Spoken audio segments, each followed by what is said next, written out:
ఇలా మీ ముందుకు రావడానికి గల కారణం ఏంటంటే మీతో ఒక చాలా ఇంపార్టెంట్ చాలా ఇంపార్టెంట్ థింగ్ విషయం ఒకటి పంచుకోవాలి, చెప్పాలి. కానీ ఎలా తీసుకుంటారన్నది నాకు తెలీదు.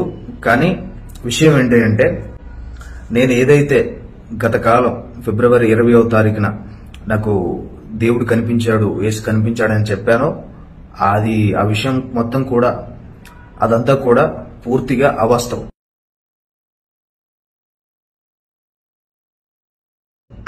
నాకు ఏ దేవుడు కనిపించలేదు, ఏ యేసు కనిపించలేదు, నాకెవరూ కనిపించలేదు.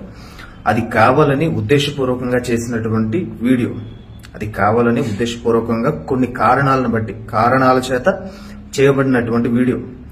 మరి ఇప్పుడెందుకు దాన్ని రివీల్ చేస్తున్నాను అని అంటే, నాకు దేవుడు కనిపించాడు అన్నటువంటి విషయం చాలా మంది క్రిస్టియన్స్ నమ్మేసి నాకు మీటింగ్స్ కి పిలవడం కానివ్వండి, లేకపోతే సాక్ష్యం చెప్పడానికి పిలవడం కానివ్వండి, చాలా దూర ప్రాంతాల నుంచి, ఆంధ్రాలో నుంచి, తెలంగాణలో నుంచి, చాలా దూర ప్రాంతాల నుంచి చాలా మంది ఫోన్స్ చేసి నా డేట్స్ తీసుకోవడం అలాంటివి జరుగుతున్నాయి. కాబట్టి అది కాకుండా ఈ రివీల్ చేయాల్సినటువంటి టైం వచ్చింది కాబట్టి, అదంతా నిజం కాదు కాబట్టి, అది ఒక ఉద్దేశపూర్వకంగానే చేసినటువంటి వీడియో కాబట్టి ఇలా రివీల్ చేయాల్సినటువంటి అవసరం వచ్చింది. ఇంకో చెప్పాల్సినటువంటి విషయం ఏంటంటే, నేను చేసినటువంటి వీడియో వలన చాలా మంది క్రిస్టియన్స్ సఫర్ అవ్వచ్చు, లేకపోతే వాళ్ళ మనోభావాలు దెబ్బతినొచ్చు, లేకపోతే ఇంకో అవ్వచ్చు. కానీ అదంతా కూడా ఒక మంచి కారణాన్ని బట్టి, మంచి ఉద్దేశాన్ని బట్టి చేయాల్సిన అవసరం వచ్చింది. ఎవరైనా రియల్ క్రిస్టియన్స్, ఈ క్రిస్టియన్ అని పేరు చెప్పుకొని ఆ నాటకాలు ఆడేటటువంటి పాస్టర్స్ కానివ్వండి, దొంగ క్రిస్టియన్స్ కి నేను చెప్పట్లేదు. ఎవరైతే రియల్ క్రిస్టియన్స్ ఎవరైనా నమ్ముంటే, వాళ్ళ మనోభావాలు దెబ్బతిని ఉంటే వాళ్ళకి మాత్రం హార్ట్ఫుల్లీ సారీ చెప్తున్నాను.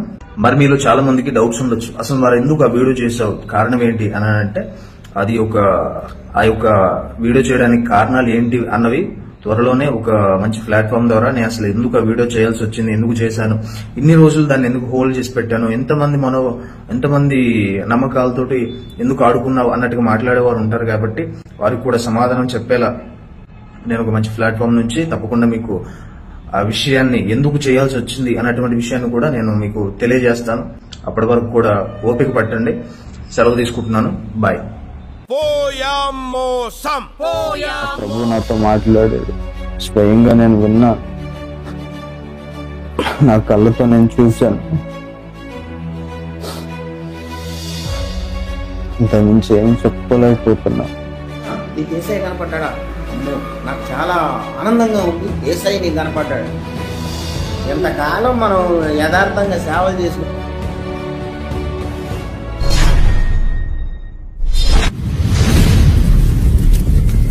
పరిసర ప్రాంతాల్లో ఒక అబ్బాయి ఉంటాడు, సేవకుడు అని చెప్పుకుంటాడు, కృషిపాల. ఈ మధ్య ఇసాక్ కూడా ఆయన మీద వీడియో తీసింది. ఇసాక్ ట్రెండింగ్లో ఉన్న వీడియోలు తెస్తుంటాడు బాగా. అయితే ఈ కృషిపాల అనే అతను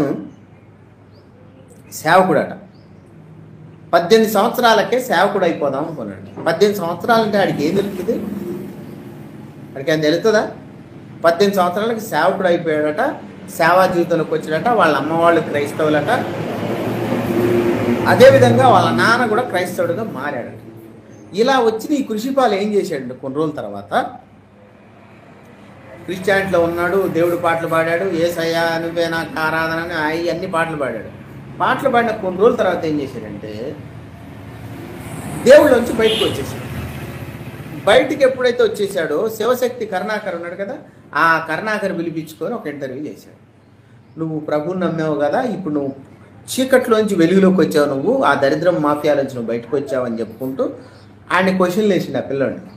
వేస్తే వాడు ఇక టోటల్గా క్రైస్తవులకు వ్యతిరేకంగా చెప్పుకుంటూ వచ్చాడు. నేను ఎందుకు చెప్తానని మాట చెప్తాను, ఎంతలో అతనిలో వాక్యం ఉందో చెప్తాను, ఓకేనా? ఇలా ఆ కృషిపాల్ అనేవాడు ఇక ఇంటర్వ్యూలు చేయటం మొదలుపెట్టాడు. ఎప్పుడైతే కరుణాకర్ దగ్గరికి వచ్చాడో ప్రతి ఒక్కడు మరి యూట్యూబ్ ఛానల్ పెట్టారు. ఇప్పుడు ప్రతి వాడు యూట్యూబ్ ఛానల్ పెట్టుకోవటం, వాడిని పిలిపించడం, కూర్చొని క్రిస్టియానిటీ మీద నెగిటివ్గా మాట్లాడటం. ఈ రకరకాల మాటలు మాట్లాడుతున్నప్పుడు యేసే దేవుడు కాదని ఒక దగ్గర, యెహోవా అనేవాడు దేవుడు కాదు, అది ఒక క్యారెక్టర్ అని ఈ మాటలన్నీ మాట్లాడటం వలన, ఇలా చేయటం వల్ల ఏమైపోయిందంటే క్రైస్తవ్యానికి బాగా వ్యతిరేకత చేశాడు. అందరూ కూడా తన్ని తిట్టారు. ఇక చాలామంది కామన్గా బైబిల్ని తిడితే డబ్బులు వస్తాయని చెప్పేసి అనుకుంటారు, వాడు కొత్త పిచ్చిగాడు అనుకున్నారు కొంతమంది. ఇట్లా చేసుకుంటూ ఇంటర్వ్యూలు చేసుకుంటూ వచ్చి నెగిటివ్గా మాట్లాడి వీడు సడన్గా మళ్ళీ ఒక అవతారం ఎత్తిండి. ఇప్పుడు ఏం అవతారం ఎత్తిండంటే మొన్న వీడియో ఓపెన్ చేసిండండి. ఏమని?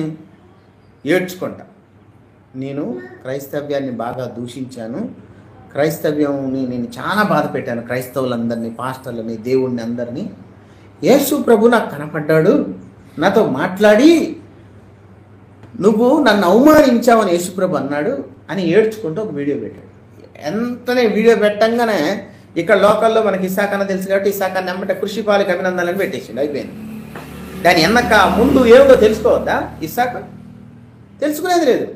ఇక కొంతమంది పాస్టర్లు కృషిపాలు దేవుళ్ళకి వచ్చాడంట, మనల్ని క్షమించమని అడుగుతున్నాడు. మనం కాదు, దేవుడు క్షమిస్తాడు, నువ్వు రా కృషిపాల్ అంటాడు. అసలు వాడి వయసు అంతా, వాడికి లోక జ్ఞానం కానీ వాక్య జ్ఞానం కానీ సరిగా తెలియదు, బైబిల్ పూర్తిగా తెలియదు. ఒకసారి బైబిల్ తప్ప అంటాడు, ఒకసారి కరెక్ట్ అంటాడు, ఇదంతా ఒక మాఫియా అంటాడు, రకరకాల మాటలు మాట్లాడతాడు. ఇతనికి యేసు ప్రభు కనపడ్డాడంటే హైందవులు ఊరుకుంటారా? చాలామంది హిందూ ఛానల్స్ వెంటనే లైవ్ ప్రోగ్రాములు పెట్టేసి ఇక వీడు మాటలు పెట్టి వినిపించారు. ఇక పాస్టర్లు అయితే, అవునా నీకు యేసయ్య కనపడ్డా? అమ్మో నాకు చాలా ఆనందంగా ఉంది, యేసయ్య నీకు కనపడ్డాడు. ఎంతకాలం మనం యథార్థంగా సేవలు చేసుకుంటే ఇంతకాలం తిరిగితే మనకే కనపడ్డా ఆయన మాట్లాడ్డా. ఎందుకు కనపడతాడు? ఎందుకు మాట్లాడతాడు? నీకు పౌలుకి ఎలా కనపడ్డాడు యేసు ప్రభు, కృషిపాల్ నీకు కూడా అలా కనపడ్డాడు ఇంకో పాస్టర్ అంటాడు. కృషిపాలకు బుద్ధి వచ్చింది, దేవుడు బుద్ధి తెచ్చాడు, రకరకాల మాటలు. కానీ అక్కడ విషయం ఏంటి? బైబిల్లో పౌలు గారు క్లియర్గా రాశాడు, నాకు కలిగిన దర్శనం ఏదైతే ఉందో మీరు దాన్ని చదివిన ఎడల గ్రహించుకోనగలరు.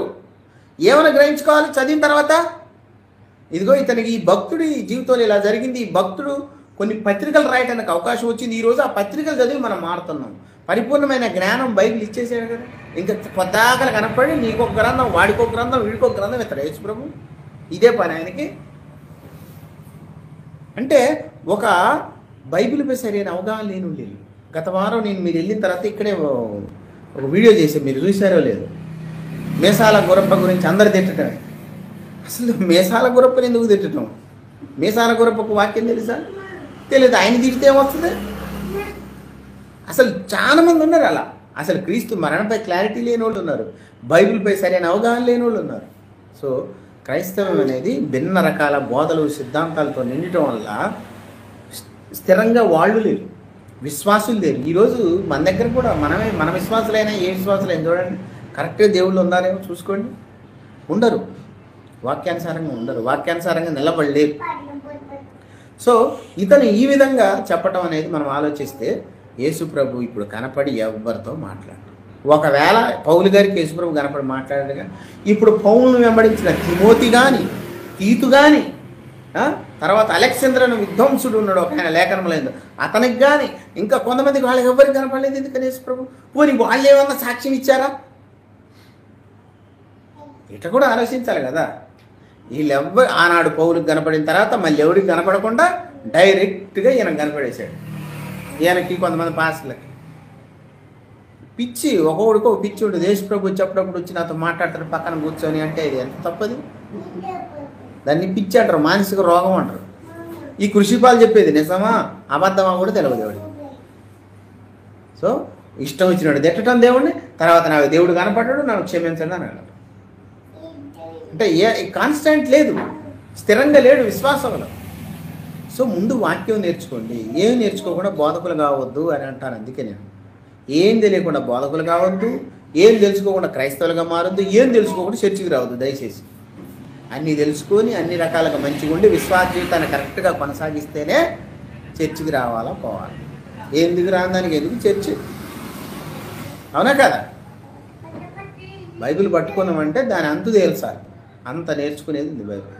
సో దేవుడు తన కుమారుని ద్వారా ఏం చేశాడంటే ఈ ఉదక స్నానం చేయించి వాక్యం అనే జీవితం, ఎందుకంటే మనలో కళంకం కానీ ముడత కానీ మరి అటుది ఏది లేకుండా ఉదక స్నానం చేయించి ఈ సంఘాన్ని ఏం చేశాడంటే కాపాడటం కోసం తన రక్తాన్ని చిందించాడు ప్రభు అయిన యేసుక్రీస్తు. ఇది తండ్రి యొక్క అనాది సంకల్పమని